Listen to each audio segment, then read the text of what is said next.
Oof, look at the Dow Jones Industrials. This is not a pretty picture. We are just plumbing the depths of today's session. Biggest drag on the Dow, Intel. Take a look at Intel shares. Intel CEO Pat Gelsinger came out after the bell yesterday. Of course, he had to give an update on earnings and the semiconductor shortage, and it was kind of a shocker because he did say, and we've heard that a lot of the chip makers have said that this is going to be a chip shortage that we're looking at through 2022, 2023. Gelsinger comes out and says it will last, the shortage, well into 2024. And Intel's new automotive chip division not giving the sector a boost, of course, because chip shortages have been one of the biggest drags on rising car prices and the problem with the supply chain. Now, what once was the largest privately held, car dealership in the nation, Van Tile, Warren Buffett bought it back in 2014. Boy, does that look prescient now.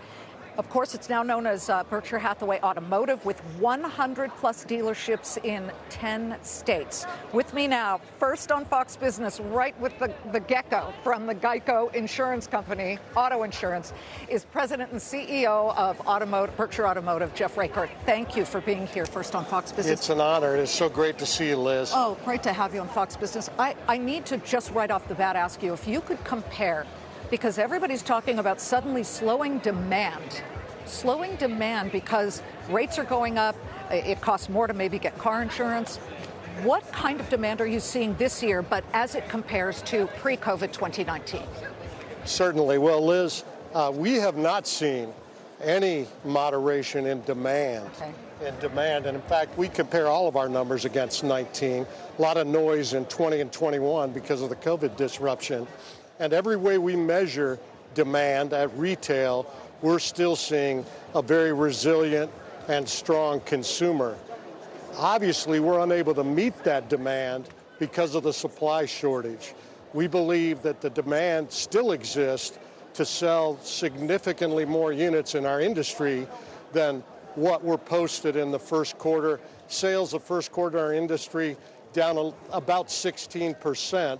That was all driven by supply. There was plenty of demand there, in my opinion, to significantly outperform the previous year. You know, it's almost like the housing market. The inventory is so thin that the sales numbers go down. But back to Pat Gelsinger and Intel. Jeff, he says this chip shortage is going to last well into 2024. You guys deal in just about every model: Mercedes, Jeep, Dodge, Toyota, everything, right? BMW.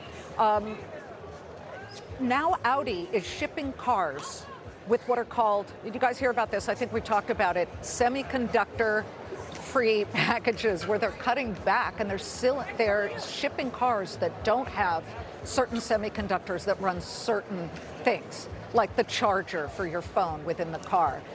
People are still buying them without those packages? Well, those are recent developments. But first off, let me acknowledge that the chip shortage continues to be a significant challenge. Is it the worst challenge for you guys? Well, it's certainly the most disruptive challenge to supply. And as you just suggested, it doesn't appear to be improving materially. In fact, while we may see some nuanced or moderate improvement over the next few quarters sequentially in our industry, we think it's well into the back half of 23 before there's material improvement or we start to trend back to what we'd consider normal production and inventory supply in our industry. We got core PCE numbers, inflation. Let me just ask you about this, because the price of new cars jumping 35% year over year. Used cars up 12.6%. Used cars up 35%. And on top of it, we have very high gasoline prices. Tell me about the death of haggling. Can anybody come in and try and haggle at any one of your dealerships? Well, certainly the imbalance of supply and demand has had an impact on pricing.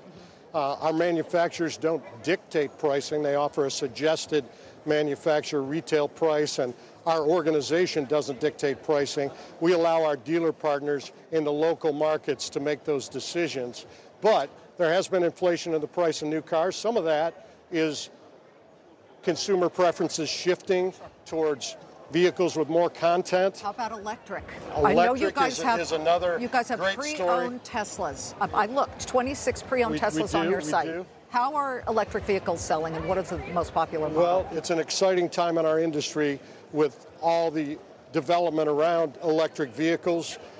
We today are just selling pre-owned Teslas, but as you're aware, a number of our legacy manufacturer partners are introducing a complete lineup of exciting new electric products. This year, there'll be 24 new models that are fully electric that are introduced in our industry. Most of those are being introduced by the incumbent OEM partners that we're honored to be franchisees of. So we want to acknowledge our manufacturer partners for, first off, their persistence and creativity in trying to resolve the chip supply challenges, like the creativity that you mentioned with Audi.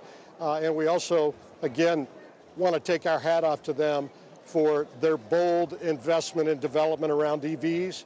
I will tell you that I think in the end the consumer is going to determine how quickly EVs are adopted, because at the end of the day, they're going to be the winners. At Berkshire Hathaway Automotive, we don't care if they're EVs, if they're PHEVs, if they're hybrids, if they're ICE engines.